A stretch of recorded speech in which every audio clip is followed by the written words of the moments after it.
So, with Halloween fast approaching, I thought I should do a Halloween project, but I have no idea what to do.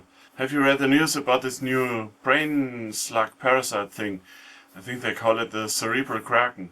Kraken. Squid.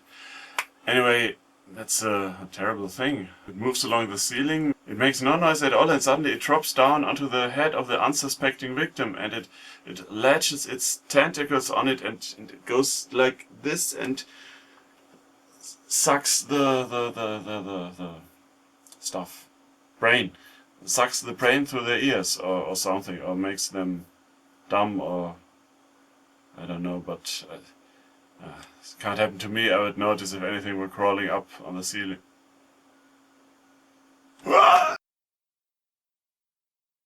I have printed out the templates, which you can find on my homepage, and use spray adhesive to put them on a piece of thin plywood with the help of my lovely assistant. This plywood lends itself well to the thread saw, and a good support for it is quickly made from a piece of scrap. I use thicker plywood for stability, but most other materials would work as well. Drill a hole into the piece, cut a V into that hole so the saw blade can get in, and you are done. At first I used clamps to hold it to the workbench, then I just screwed it on. That makes it simple enough to put it on and take it off whenever needed without any obstruction. Now to cut out the templates. If you only want to make one set, you can make do with printed versions glued to the actual stock, but since I want to use different materials, I think more sturdy plywood templates will be worth the effort. I consider the thread saw to be pretty safe, one of the safest saws for kids to use as a matter of fact. I say this because it has small teeth that do not do much damage in the time between hitting skin and you stopping the saw. Still, make sure that your kids know the tools and how they work, so they know where not to have their fingers. If they can practice caution on a safe tool, they will do that much better on a less safe one later on. Since my daughter wanted to take it a step further, I dusted off my scroll saw and she used it to cut out the largest of the 3 templates. These templates now need to be traced in sufficient quantities. 2 of the small and large ones and 4 of the middle ones. We want to make them from MDF, particle board, OSB,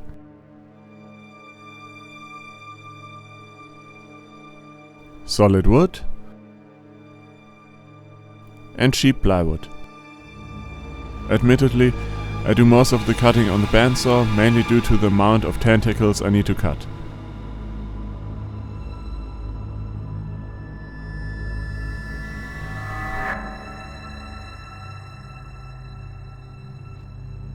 But I can tell you that a jigsaw works just as well, and with a little more patience, so would a scroll saw or even a thread saw. You could use thinner stock for that too. And you do not even have to hit the line perfectly. You can either sand to it, or subscribe to the idea of nature being above conformity. After all, this is about brain parasites and not fine woodworking. Moving on, I chose to round over the tentacles, even though that is not entirely necessary. The router table is probably the fastest way to do it. Just make sure you have a pin or fence to rest the piece against when it makes contact to the bit. Go slow and make sure to work against the spin in order to avoid kickback. Next option would to be the router without a table. For that you need to make sure that the pieces will not move. I use double-sided tape to keep them in place on a larger board, but you could also screw them to it. If you paint it later on, the screw holes will not be a problem anyway. In this case, I'm trying this on MDF, and the stock is slightly too thin for use with my roundover bit, as long as it is fully extended. So I lower it slightly. Few will care that this Kraken does not have the full radius.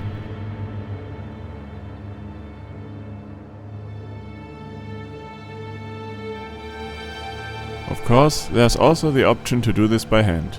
I try this on the solid wood pieces, mainly because I expect that the tips might break off on the router. Doing this by hand with a rasp is tedious by comparison, but a good option when you do not have a router and only 1 or 2 heads to make. The rasp leaves a cool texture too. If you prefer your brain squid smooth, you can always come back with a file and or sandpaper. For putting them on, you need to drill a hole at the round end to thread a thread through. This is a job that my kids can do with ease.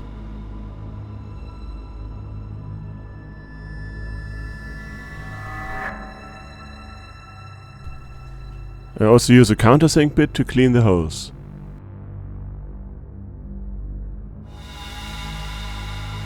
To hold them together, a piece of rope will do, but you could also use wire for a more sturdy squid. At this point you can already put it on. Painting will go a long way too, and that is also something that you can get the kids involved in. You can wear it like that, but a real Kraken would not be a real Kraken without a real Kraken head. There are, again, several ways to make one. I have added a template, but you might need to adapt it to your Kraken so that it fits the tentacles depending on how tight you knotted them.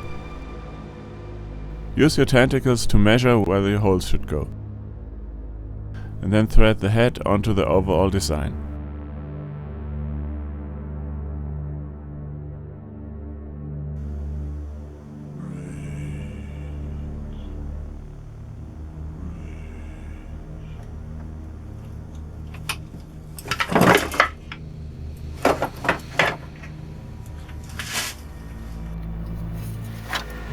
And as always, remember to be inspired. No! Remember to be scared! There's no progress without sacrifice, and there goes my dignity. Anyway, it kind of looks like a haircut from the 70s.